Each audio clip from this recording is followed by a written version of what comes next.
achin taarika tokko dhagaye gaara mul'ataatti.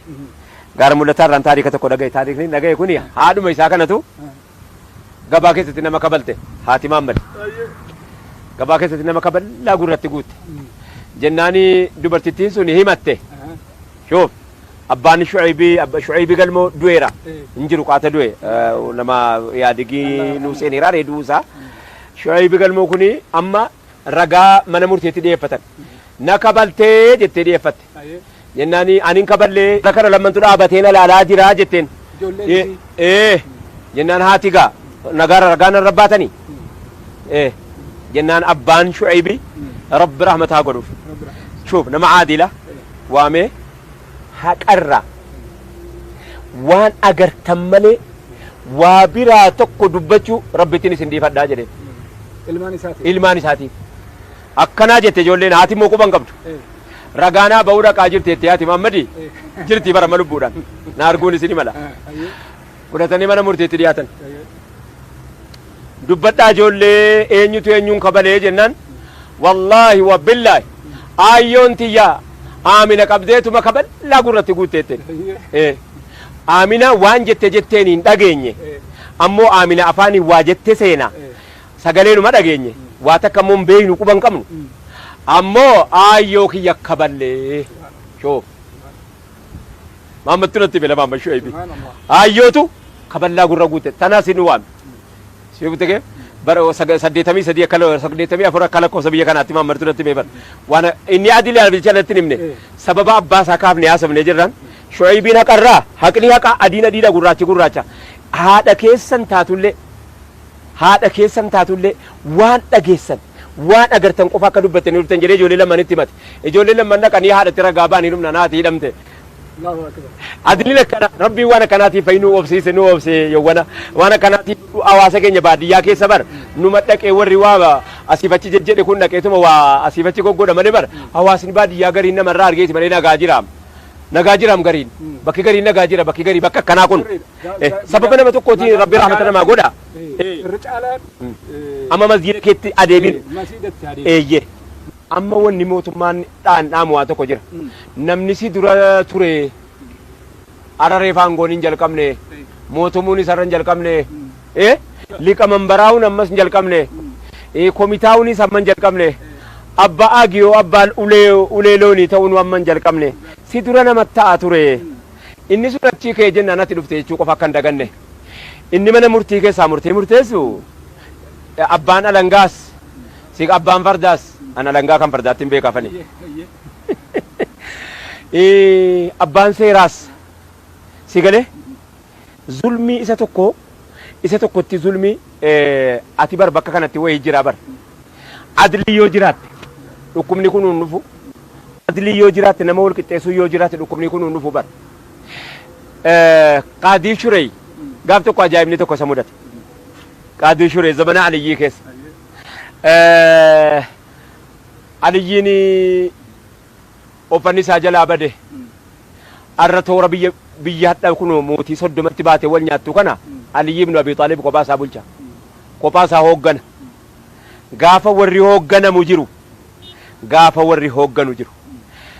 gaafa adliin jiru lamaantu wal fakkaata hoogganamaan tokko hoogganaa bar hoogganamaa fidata gaafa warri hoogganu warra isa hoogganu kennateen jedhaa jira khaliifaa Usmaan ibn Affaantu Aliyyiidha Aliyyiin beeytan egaa leenca Khaybar jedhame beekama Abu Turaab si galee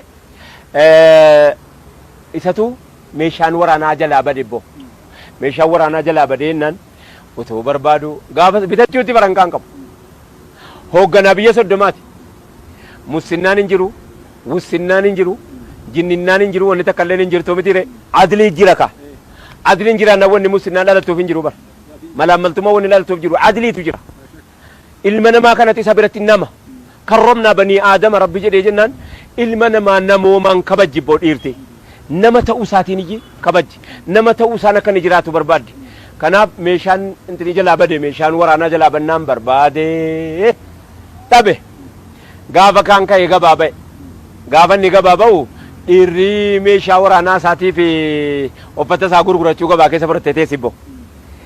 Mallattoo qabdi meeshattii sana ergama rabbii kenneef. Mallattoo qabdi. Meeshaan isaatii uffanni waraanaa isaa mallattoo qabdi akkana gadi kaa'atanii seefiin akkani gadi murree dhorkiti kan mataa qabdi akka inni mataa isaa keessa seefiin murree eeboonii waraannee gooti. Isii sana gurgurachuu dhiirti gabaa baafattee gabaa keessatti argate. Dhaqee meeshaan kun kootii jedheen mallattoo sii beeka.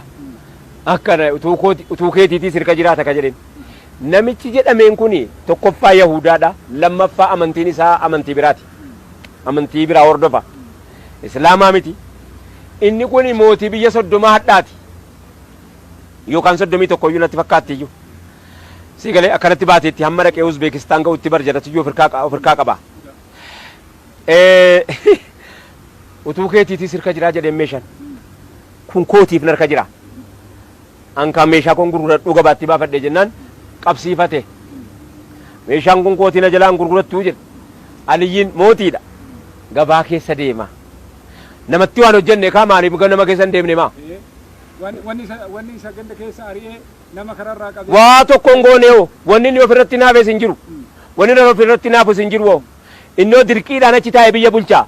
Dirqamaani ati aadilaa nama biyya eeguu danda'u ati nama miizana namaatiin nama hoogganuu danda'u jedhamee achirra jira. Giddiidhaan qabamee achirra taa'a.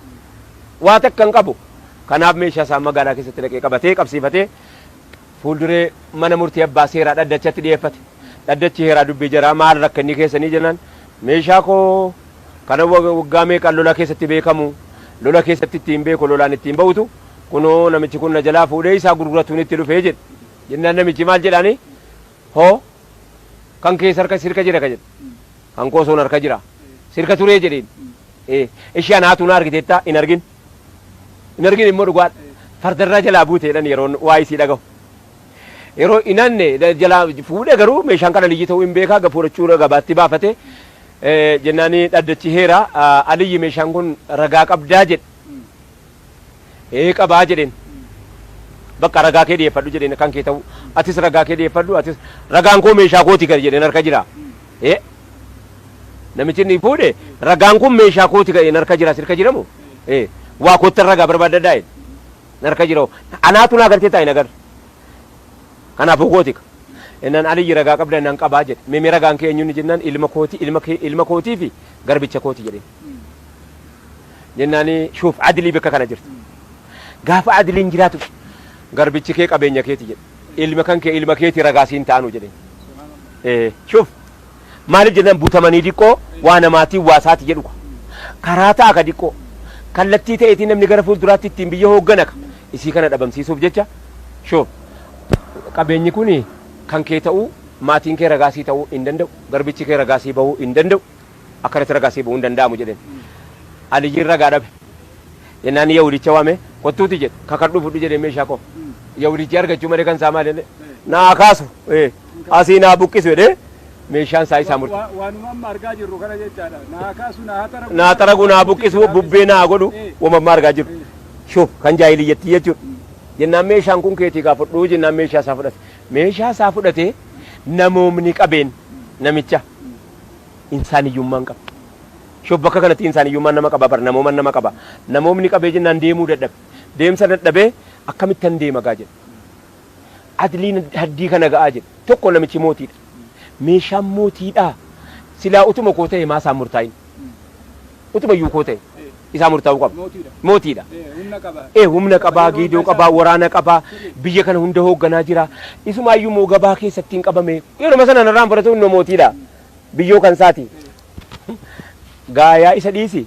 Meeshaan kana liyyii ta'uun kana liyyiin taasisu. Hin taasisu. Isaatu arguu qaba. Isaatu namni arguu qaba. Hattaa moo maatiin ragaa bahuu hin danda'u. Maatiin aliyyi ragaa dhabee naa isaa murtaa'e booda namichatti meeshaa fudhattee ol deebitee deemuun dadhabe jara keenya jedhe maal jennaan meeshaan kun kan aliyyiiti maali maal dhageesse adliitu tarkaa miila na dhorke adlii isin yaaddantu adlii isin qabdantu adlii isin miizanaawii akkaataa isin madaalli keessaniin nama ta'uudhuma kan koo qofaa kaniin amantii keessaniin hordofin kaniin yahudaa qodaan kan aliyyii ta'u utuu aliyyiin beeku inni nu mootii ta'u wajjiniin maatiin ragaa ba'uu dadhabee koo taasisuu caalaa namoomni adiliin hin jiru jedhe kun nan deebisuu jedhe hin danda'u jedhe kana deemu kanaafuu maal gochuun qaba jennaan meeshaan kan aliyyiitti deebisee jennaan wallaahi hin fudhadhu jedhe aliyyiin immoo ol ka'e maal achumaan namichi kana jedhee hin deemne ka'ee ashhadu an laa ilaaha illallah wa ashhadu anna muhammada rasulullah jedhee shahaadaa qabate da'awaa taate adiliin da'awaa taate jennaan ani islaama eera meeshaan keetii aliyyi jedhe ani islaama eera meeshaan keetii aliyyi fudhadhu jennaani hin fudhadhu gaa jedhee aliyyiin jennaan waanan sibiraa hin qabne kan biraa qabda amma waanan kanaan dura sibiraa hin qabne amma amantii rabbii keetti sharra kura rabbi najaasi baase farda koo dabadadhu miilaan hin galaa ati meeshaa fudhachuu qofa shuf adiliin gaafa jiraat amma namni amma wanni nuti dhaamsi hawaasa keenyaa dhaamnu inni biiroo keessa tokko keessa hojjete isiin dubartii taate isii dubartiitti inni dhiira ta'e isa dhiiraatti wanni hinaaffaa fide waa tokko iyyuu hin jiru tokkoffaa sababa hinaafuusaa wanni isa sanaa dabalamu hin jiru fakkeenyaaf amma waan hin qabu fooqiin tokko hin qabaa jedhu natti hinaafeedha fooqiin kan koo keentaama wanni nuti hawaasa keenyaa dhaamnu walirraa hadhaamnu mee inaaffattii kana balaan sababa keenyaa dhufte iyyuu waa'ee inaaffaa asaa jiru waa'ee adilii dhabaa asaa jiru si galirra dubbi namni gaafa aadila ta'e mootiin gaafa aadila ta'e namni maatii isaa irratti gaafa adilii eeggate ilmaan isaa irratti adilii eeggate ulamaan jamaa isaa irratti adilii ta'e ulamaan ulamaa irratti gaafa inni aadila ta'e jedhe samii waan qabdu nuu kenniti ardii waan qabdu nuu baafti wallaahi kas qabeenya hamma qabnu nu ga'a